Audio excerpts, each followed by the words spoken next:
മനുഷ്യന്റെ ഹൃദയത്തിൽ നിന്നാണ് ദുശ്ചിന്ത വരുന്നത്. അതെല്ലാവർക്കും അറിയാം. പക്ഷെ ഇതിനു ശേഷം യേശു കർത്താവ് പറഞ്ഞതാണ് നമ്മളെ അതിശയിപ്പിക്കുന്നത്. വ്യഭിചാരം, പരസംഗം, കൊലപാതകം, മോഷണം, അത്യാഗ്രഹം, ദുഷ്ടത, ചതി, ദുഷ്കർമ്മം, അസൂയ, ദൂഷണം, അഹങ്കാരം, മൂഢത, ഇവയെല്ലാം വരുന്നത് ഹൃദയത്തിൽ നിന്നാണ്. ഈ പറഞ്ഞ കാര്യങ്ങളൊക്കെ നമ്മളിലുണ്ടെങ്കിൽ നമുക്ക് ഐഡന്റിഫൈ ചെയ്യാൻ പറ്റും.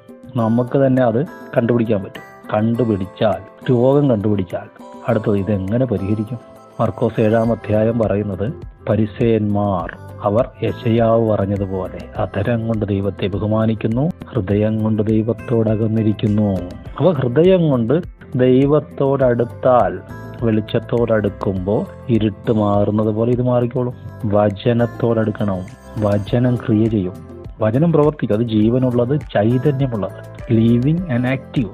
അത് വർക്ക് ചെയ്യും.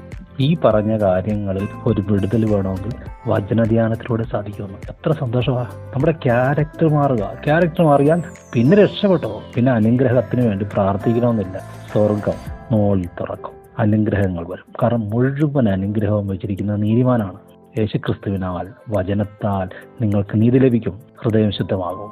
എത്ര സന്തോഷകരമായ, അനുഗ്രഹകരമായ ഒരവസ്ഥയിലേക്ക് ദൈവം നമ്മളെ കൊണ്ടുപോകും.